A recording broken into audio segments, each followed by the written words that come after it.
আসসালামু আলাইকুম। আপনারা সবাই কেমন আছেন? আশা করি যে যেখানে আছেন আল্লাহর রহমতে ভালো আছেন। তো প্রথম পর্ব যারা শুনেছেন তাদেরকে অসংখ্য ধন্যবাদ।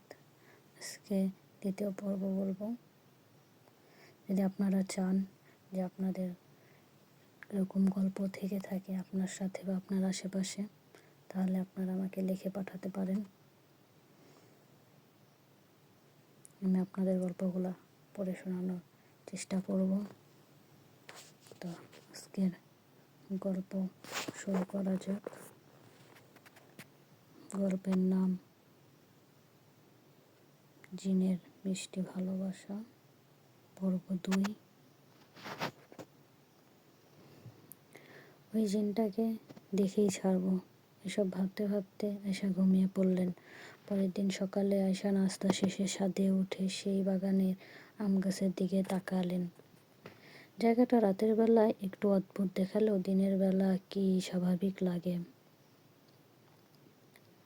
ছাদে এক কোণে বসে আয়শা আম গাছের দিকে তাকিয়ে আছেন। ঠিক তখনই বান্ধবী রীতা এসে আয়শাকে বলল, দিন হতে না হতে আবার পাগলামি শুরু করলি? আয়শা বলল, কি শুরু করলাম? রীতা বলল, তুই ছাদে কেন? আর ছাদে উঠেছিস ভালো কথা, বাগানের ওই আম গাছের দিকে তাকিয়ে আছিস কেন? আয়শা বলল, আচ্ছা তুই কাল কি যেন বলছিলি, ওখানে নাকি কি থাকে? তুই আর তোর বাড়ির সবাই সেটা জানিস, কিভাবে জানিস? রীতা বলল, দেখ, এই বাড়িটা আমাদের আর এই বাগানটা আমাদের পাশেই। আমরা যখন ছাদে উঠি তখন ওই আম গাছে অনেক কিছু দেখতে পাই। আমি দেখেও না দেখার ভান করি। দাদা বলতো ওইখানে অনেক আগে থেকে জিনদের বাস।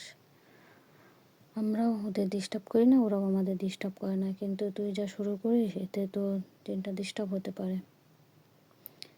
আয়শা বলল, রাখ তোর ডিস্টার্ব, আমি ওই মায়াবী কিওর টিনটাকে প্রথম দেখায় ভালো লেগে গেছে। রীতা বলল, তো এখন কি করবি, কি মন চায়? আয়শা বলল, আর কি মন চায়, দৌড় দিয়ে গিয়ে নায়কের মতো ভূতকে জড়িয়ে ধরে বলে আই লাভ ইউ। রীতা বলল, হ্যাঁ, তারপর ওই জিনটাকে ধরে তোর ঘাড়, ওই জিন তোকে ধরে ঘাড় মোটকাক। আয়শা বলল, ধুর, কি বলিস? রোমান্টিকতার মাঝে পানি ঢেলে দিলি। রীতা বলল, পানি তোর মাথায় ঢেলে ঠান্ডা কর। আচ্ছা তুই তো এমন ছিলি না, তুই গাধি টাইপের মেয়ে, ছেলেরা প্রপোজ করলে রাজি হতি না, ভালো করে ছেলেদের সাথে কথা বলতি না, এখন আবার কি হলো? আয়শা বলল, জানি না রে, ওই জিনটার মায়ায় পড়লে আসলে ওই জিনটার মায়ায় পড়ে গেছি। রীতা বলল, দেখ, এগুলো ভুলে যা, জিন জাতি আর আমাদের মাঝে কোনো মিল নেই, ওদের থেকে দূরে থাকাই ভালো। চল এখন নিচে চল, বিয়ে বাড়িতে অনেক মানুষ মেহমান আসতে শুরু করেছে, যেন কোনো সমস্যা যে কোনো সময় কেউ ছাদে আসতে পারে। বান্ধবী রীতার কথায় আয়শা পিছন ঘুরে সেই আম গাছের দিকে তাকিয়ে নিচে চলে গেলেন। নিচে গিয়ে সবার সাথে গল্প, খাওয়া দাওয়া এসব করতে করতে দিনটা কেটে গেল। রাতের খাবার শেষে সবাই ঘুমিয়ে পড়ল। আয়শা তখন জেগে, কারণ সে ওই বাগানে যাবে ওই জিনটাকে দেখতে।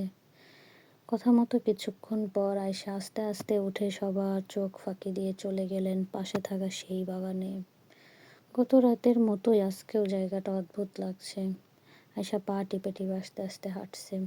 এভাবে আয়শা যখন সেই আম গাছটার কিছুটা কাছে যায়, সেখানে সে কিছু দেখতে পায় না।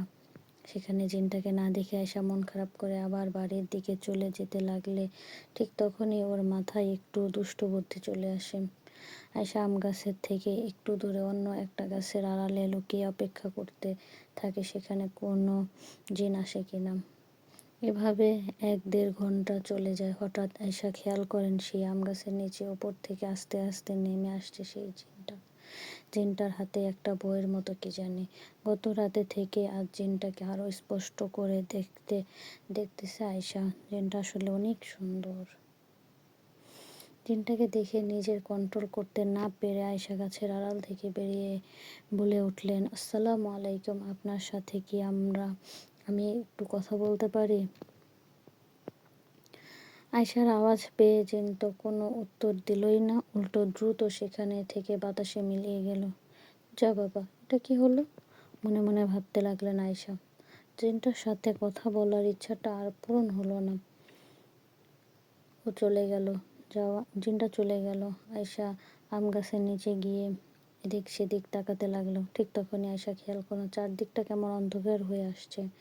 এমনিতে রাত, তবুও চারদিক আরো কুচকুচে কালো হয়ে আসছে। এমন অবস্থায় কানে ভেসে এলো কান্নার আওয়াজ। চারদিকে এমন অবস্থা দেখে আর কান্নার আওয়াজ শুনে আয়শা সেখান থেকে দৌড়ে বাড়িতে চলে আসলেন।